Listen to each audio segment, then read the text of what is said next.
At Home Songwriting live stream. We are broadcasting live this morning and glad that you can join us. I'm Chad Shank. If this is your first live stream, At Home Songwriting is all about promoting songwriting, promoting songwriters, educating you on the craft of songwriting, and most of all, trying to inspire you and give you ideas on how you can advance your own songwriting and also learn about other songwriters as well. So today we're going to introduce you to someone that I've known for, I think, a little over a year, maybe going on 2 years now. It's been a little while, but she's been a guest on the channel before in one of our songwriting roundtables, but she's got a lot of stuff going on. So I wanted to introduce you to Sarah Peterson. Sarah, welcome to At Home Songwriting. Hi, Chad. Thank you so much for having me. Yeah, I know that we've been in contact for a little while now, and you've been pretty busy over there. Yeah, it's been a really cool stretch. I love songwriting, and I've finally been able to incorporate that into my everyday. And it's been a really cool journey. And you just kind of feel the energy when you do it all the time. When you start doing songwriting all the time, you really get a different feel for it than if it's just on the edges. So yeah, it's been really fun. Yeah, so for people who maybe aren't familiar with you, how did you get started in songwriting? Like, when did that happen for you? Yeah, for me, songwriting has always kind of been here. I have really bad old songs from when I was probably 10, 12, got a copyright that I tried to do as a precocious teenager from when I was maybe 15. I don't have a copy of what that song sounds like, but we Nice. can assume it wasn't my best work. But it was. I like that kid already had a feel for it. And then Cool. I've written songs my whole life, but about 3 years ago, I thought, I want this. Like, I want this Mm, as a real thing. Not that writing on the edges isn't a real thing, but I wanted it more professionally. I wanted it to be something that I did. And so yeah. I invested lots of time and energy into it and working on connecting with people who were really good at it, so that I could get up to speed faster. Yeah. So I mean, obviously there might be people watching that are in that same situation where it's been more of like a hobby and they want to do it more seriously. Maybe they want to try to do it professionally. Where did you start? I know you said you kind of mentioned meeting people and stuff, but how did you you went from where you were and then you're just like, I'm going to do this. What was that next step? Yeah, that's a really great question. One of the things that happened probably about 6 years ago is that my husband started to see this growing in me. And so, like, he bought me a membership to Nashville Songwriters Association for a birthday present one year. Sweet And gift. That's yeah, a and I great was gift. like, that's amazing, so that started it. But you know, in and that was like a very quiet piece for a little bit. And then um I just made a decision to dive in. And so I started doing everything I could with that group, and including a Rise program and including co-writes, which terrified me at the time, but I did it because it made me better. And Mm, so I think one of the things for me is putting myself in places that are where there are really good songwriters and allowing myself to be a little bit afraid of it. like sure. like allowing myself to know that maybe I, well that I'm not the best person in the room as a songwriter, but being around the people who are really terrific at it will make me better. It just helps you grow. So that I was a member of Songtown for a bit. I've connected with other mentors that have been really great through all the different avenues. NSAI has great mentorship program. And they have song feedback stuff, so you can submit songs when they're still really clunky, and they give you very honest feedback. This needs work, and then you can focus your energy on doing the thing that needs work, and growing that. So that's been fun. So when you were writing just kind of, for fun, kind of on your own, w were you doing kind of everything? Like, were you doing music and lyrics? Mhm. Were I see a keyboard behind you, but do you play guitar or keys, or No, what's your I kind of weapon of choice? yeah, I grew up taking classical piano. I played in band. I played a flute. That does not come in handy with songwriting for me, but it does knowledge-wise. Yeah. Sang in the choirs. My preferred instrument is just to sing. Honestly, that would be my Cool. preferred. I learned the guitar maybe 6, 7 years ago, just so that I could play out. It's I can definitely play. And guitar is probably my preferred writing instrument of choice, just because it's very natural for me. But also, I have an old 100-year-old upright grand in the piano in the house, and I Awesome. love writing on it because I can feel it. It used to belong to my great grandmother, so Mm. like it's been in the family for years, and so it just feels good when I play it. Like I feel very safe in it. Yeah. Those pianos have the best sound too. Like it's Yeah. like they have so much history and yeah, And they've awesome. got like the random key that doesn't, quite Right. work the way you want it to. And it's got little notches out of the keys that my kid hit a hammer on, like little plastic hammer when he was a toddler. It's got all the history with Funny. it. So I love writing on things that have history. Like when I'm solo writing, when I'm just echoing what I feel, like that's maybe one of the places that I do go is the piano, the old family piano. Do you have a certain style that you gravitate towards while you're writing, or what does that look like for you?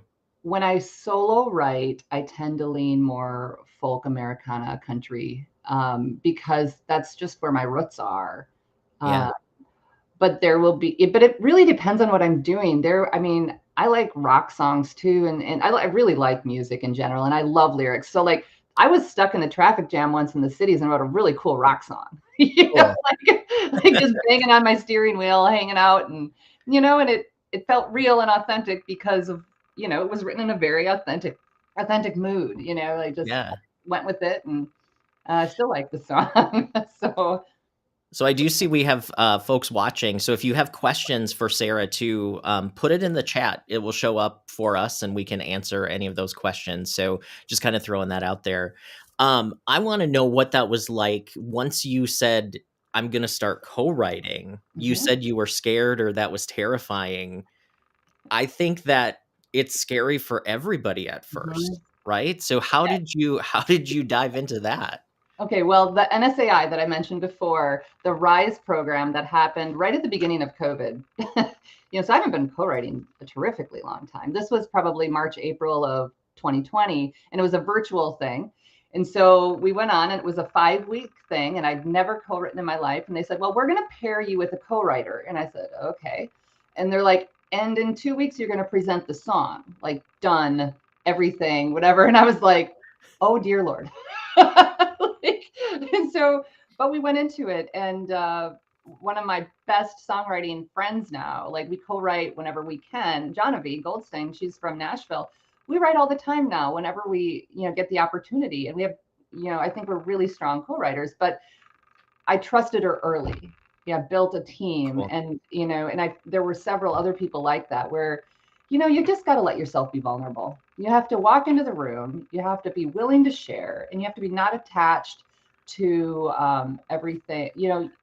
I think that's an important piece early on. Early on, I was attached to every word I wrote, every song title, every idea, every melody.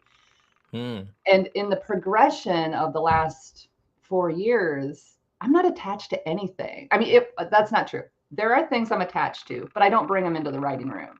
If I'm in a room with Mm. other people, I want the best song, period. Yeah. And, yeah. In my experience with co-writing, and I'm not a huge co-writer because I think songwriting has always been sort of just a solitude thing, and it's kind of my Mhm. therapy. But Oh, I think the key to a good co-write really is to leave your ego outside, right? Like it's not about going in and showing the other person how good of a songwriter you are, yeah. because you're both starting from nothing, right? You know what Yeah. I mean? So, do Yeah. you experience that as well? Like, have you had times where the ego creeps in, either for you or maybe the other person? Yeah. There have been times when ego or just a lack of awareness in the room. You have to be kind of self-aware when you're in a writing room. You got Yeah. to know when you're taking over a room. You got to know when nobody else is talking or making decisions. And you need to be able to, it's kind of, I don't know, there's a lot of psychology in it, I suppose, but you have Yeah. to try to be equal parts. And really, one of the best things you can do with a co-writer is find what they're really good at. Like, Mm. what is really humming for you right now? Like, is there something that's meaningful or something that you're terrific at? If you can channel into that, you're going to end up with stuff that is so much better than if everybody's like, yeah, what about this idea? What about that idea? If nobody feels it, and somebody might be a great lyricist and somebody might be really great at melody. Well, if you can figure out who's got which skills and who's really in the groove in that day, because I do both melody and lyrics, but I lean lyrical. So every now and then I'll be like, but I got this melody today, and it's just, Yeah. yeah. So I think it's just a matter of really doing it, like be in rooms and kind of see what works and see what doesn't for you, and build in, along the way I've built really good teams of people Mm. like this JAHNAVI that I mentioned. JAHNAVI and my friend JAHNAVI and my friend AMRITA and I, we write really well together because we know each other, we've written together a lot, and we trust each other. So we can bring any crazy idea into the room, and no one's going to be like, "Wow, that is really weird." Like this. Like, I mean, yeah, like the first song I released was actually one that I brought in that very way. I'm like, so there's this tree on this road that I live on, and I drive by it every day, and it's this weird little tree, and it keeps its leaves all winter, and it's probably a stupid idea, but I just wanted to bring it up, and they're like, no, we want to write on that one. That's absolutely what we want to write, and I was like, Cool. cool, let's do it, and because I was comfortable with them, I was able to bring something that was a little bit, like maybe it's an idea, maybe it's not, but it ended up being a really cool song because I had that comfort level. One of my other friends who messaged us, Adam, he's in New York. He Oh says, yeah, "Hey Sarah, hey Chad." Adam's a big co-writer too, so he co-writes with a lot of people. yeah, I've written with Adam before. Hey Adam, how you doing? Awesome. Yeah. Do you think then, like in that relationship with the people that you're talking about, did it evolve to where it is today, do you think? Do you think it gets better over time? Yes, absolutely. It's a lot Cool. like dating. Like you don't go on a first date and expect everything to be perfect and not, like, and you get used to knowing what the person's good at. Yeah. But I do write with new people like fairly often, and that's got its own benefits and it's got its own challenges. Do you find sometimes where there may be, times where you don't leave the session with a song? Is that okay when you're in that creative space, or are you at the point where you're like, we're gonna have something when we leave? For me, I don't have that kind of demand because I Cool. feel like it stifles my creative process. Like some people really have to have a song 100% done before they leave the room. And I'm like, yeah, but sometimes I sit with an idea and I have something that is even better with it. Like it Yeah. gels overnight. I hear something different. So I like to get as much done as possible in a session, um, but I would say it's not even 100%. Then I don't know. Like I do go in, write a full song, and leave. But I would say a lot of times we come back to the song and go because I like to edit too. That's maybe one of the things that's made me a stronger writer is I like editing a song. I like going back and saying, "This is a really cool song, but what's the weakest link?" Mm. Like what's the thing that if I spent another hour, 2 hours, 3 hours on this song that would take it from good to really good or even possibly great. Like, because I think a lot of songs are pretty good, and I Yeah. think less songs are really good. And there are very few songs that are great. And I think the ones that are great have been worked on really hard. Or just luck happens. I mean, Yeah, yeah, yeah. Sometimes you have like this divine inspiration and it's perfect and everything. Yeah. But yeah, so that's true. For me, it takes a lot of work to get a song really good, but I'm okay with that work because it's part of how I'm growing too. yeah. So Obviously I've been paying attention to what you've had going on. I know recently a song that you co-wrote for a country artist, I think it's getting some airplay on like Sirius XM or like satellite Yeah, radio. Like that's pretty cool. that's really been exciting. Yeah, my friend and co-writer Rob Fitzgerald, he's a Canadian country artist, and he's really talented, and he's out playing around all the time. He's had several of our songs on U.S. radio, and in fact, his current one that's on Sirius XM is called "If Country Was a Town." Everybody should go stream it. It's great. Go listen to it. Requested on radio stations. Yeah. He's in the top 90 of the U.S. Country charts at the moment, and if he can get to the top 80, he gets in the Music Row magazine. So push Nice. that song. Like it's been really exciting.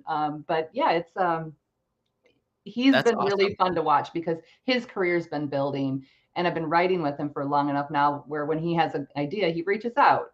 It's Sweet. really fun. I'm putting up the QR code for your website too, and I know you have links to those songs on there. So all people have to do is snap a picture of that and it'll take you to Sarah's website. Um, that's super cool. Do you find it's different writing with someone like him who's an artist versus someone who's quote unquote just a songwriter? The goal is still the same. The Cool. goal is still the best song possible. But yes, it's a little different because you need to speak in their voice. You Mm.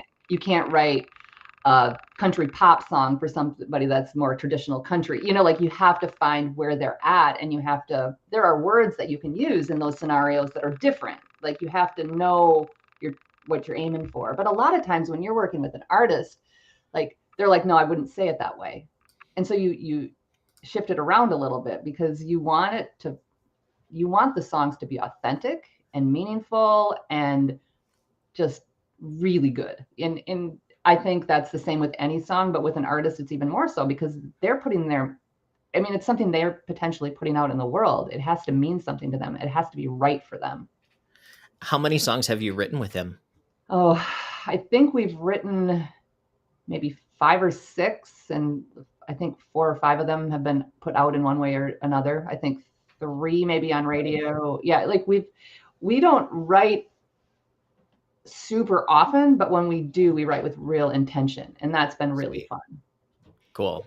Yeah, and the song that he's got out right now, it was a 2-session at least song because the first session we went in and talked about the song. All we did was like, man, what's wrong? No, nobody looks at me. Everybody else checks me out of nobody checks me out of the grocery store. Nobody waits on. We just complained. And then we got back together and we were like, but we ended that and we're like, okay, but now let's take all of this and make it positive. Like let's figure out a way Interesting. to like take these things and not be not just gripe about how our kids are constantly on screens. Like let's move in a different direction and make it a song rather than the gripe. That's an interesting concept too that I think a lot of songwriters when people listen to songs, they like to feel emotion, but they don't like to necessarily feel negativity, right? So I think especially when you're writing for songs that are going to be like radio or for artists, I think you have to find a way to shine the spotlight to where you get the point across in more of a positive way, or at least show the hope, because a singer doesn't want to be unless that's their shtick. There are some singers that want to be the depressing singer and stuff, but most of the time not. Yeah, and if you're going to write for an artist, your best chance are those kinds of songs, especially if you're Right. just writing the song and then pitching to an artist because they don't know you yet. So the songs that they can write themselves are the love songs to their girlfriend, their emotional songs about their kid. Like they can write those, but it's harder to write the show opener. It's harder to write the one that gets everybody's phones with the lights on up in their shows. They need those, and they're harder to come to. Yeah.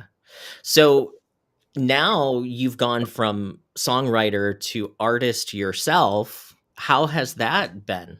That's a big word, artist. I don't know. Like, I still have time to like. I don't know. I fight with that word, but um, that came about in such a natural way that it's been great. My expectations of what I am as an artist are different than someone who's trying to get like a million streams. I want my music to connect with people. I want people to like hear it and have it mean something to them. And this particular, it'll be a 6-song EP album that will be coming out later this year. And, all of the songs on it are meaningful to me. None of them are the happy poppy songs. Like they're not the kind of song that gets like, TikTok going crazy, but they mean something to me and they were important for me to put out there. And I think that's what artistry is finding what's important to you and saying it and having it as a place for people that, for me, all the songs are,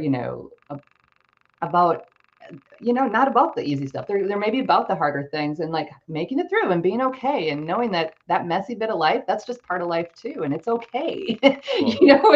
and that's not everybody's like cup of tea, so it's a niche for me. And that's one that I just, I did the tree song, actually, the tree that is on the screen right now, that did that song and I recorded it in Nashville. And then all of a sudden I was like, oh shoot, this is more than one song. This is bigger than that. And so like my intention initially was only to record that one song.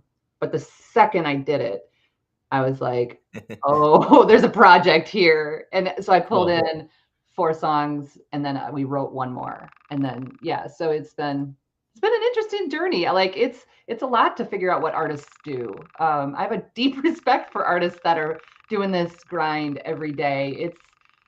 It seems really polished and amazing and exciting, but it's grueling and it's a lot of behind the scenes knowledge. Well, I think that's what you have to go into it as too, especially, it's like go in as a student and say, you know what, I'm going to learn as much as I can. I'm going to do it the best that I can. Yeah. And then next time it'll be a little bit easier. It's kind of like what you did with co-writing, Yep. you kind of jumped in, you were a little bit scared, didn't know how it was going to go. And yeah. Yeah, well, and I will say, like, I've loved singing my whole life, and to be able to go into a professional recording studio and just belt it out and do what I love doing Yeah. really, really connected with me. Like, I loved doing it, and I will definitely do more of it because so yes, I am an artist now. Yeah. But it's And just like a weird word for me. I'm like, but I'm not like touring all over the place or anything. I got, I'm writing, I'm a songwriter, but I love music and I love singing. And so that all felt very cohesive to me. yeah. And you worked with Simon Reid, right? He's I a producer in did. Nashville. Yeah, Yeah. Simon was fantastic. And he, while we were recording, he's like, because he probably felt my, like, I'm not an artist, I'm just singing. And he's like, you have every right to own that word as much as anyone else here, like, and I was like, that's really good for me to hear, but it's also, I'm pretty, like I said, my expectations of that, of like what that will do.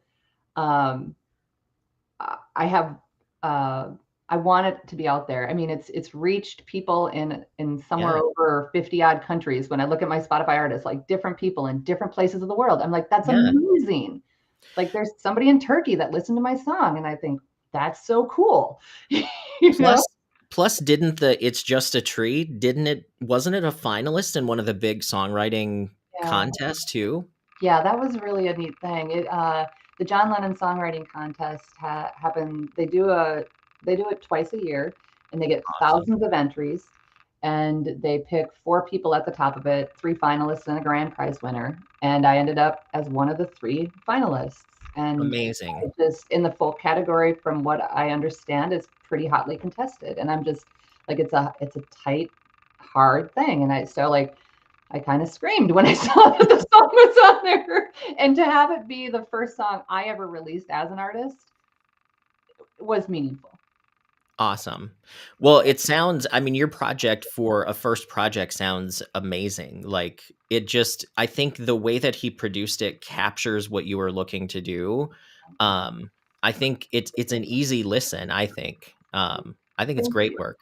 Thank you so much. Yeah, like I just finally felt like I had something to say, like when it was all connected. And it just felt like it was, you ever get that thing where you're like, this is just something I'm supposed to do? Yeah. Yeah. And when I get that, I tend to listen to it. And I'm like, Awesome. okay, but I don't know why. Other than that, Um, yeah.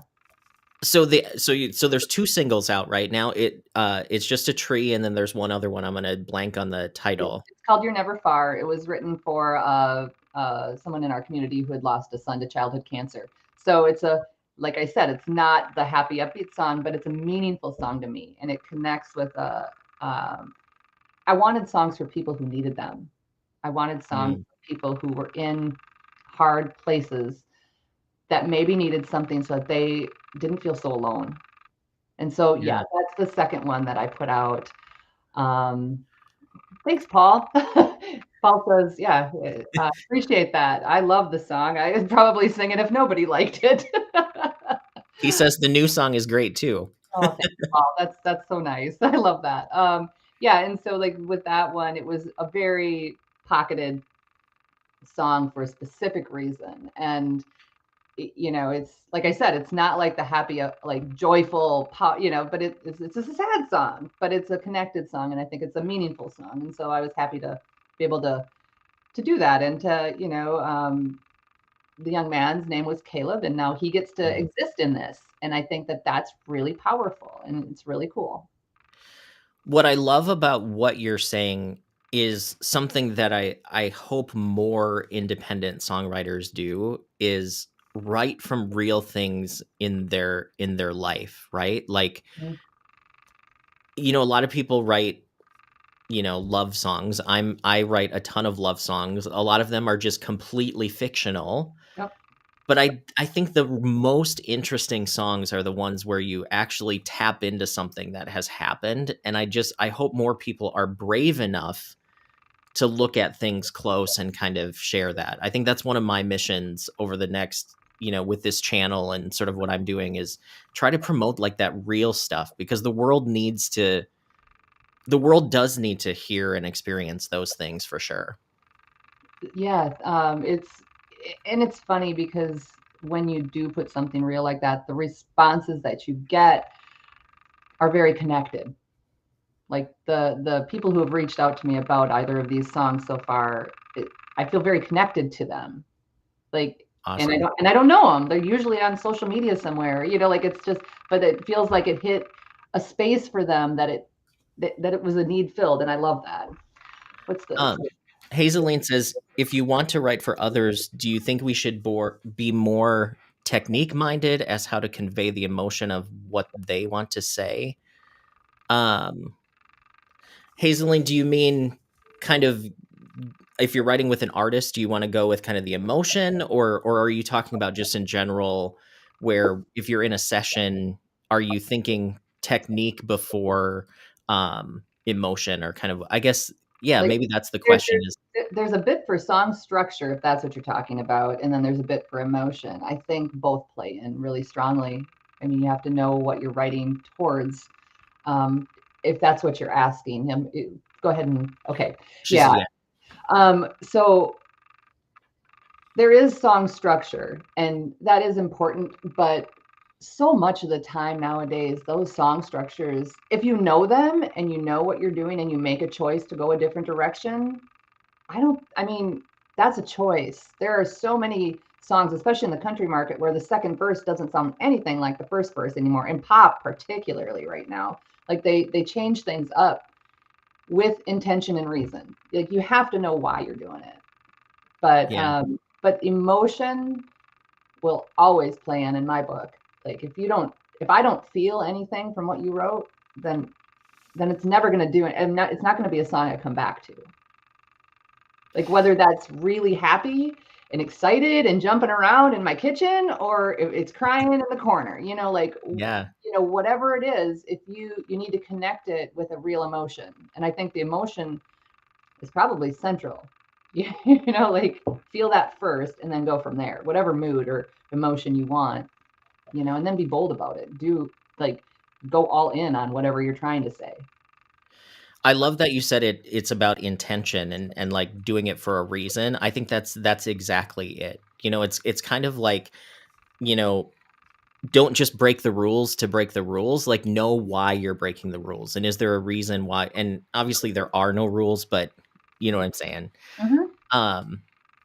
Jeanette has a question. She said, I'd like to write about personal family childhood upbringing.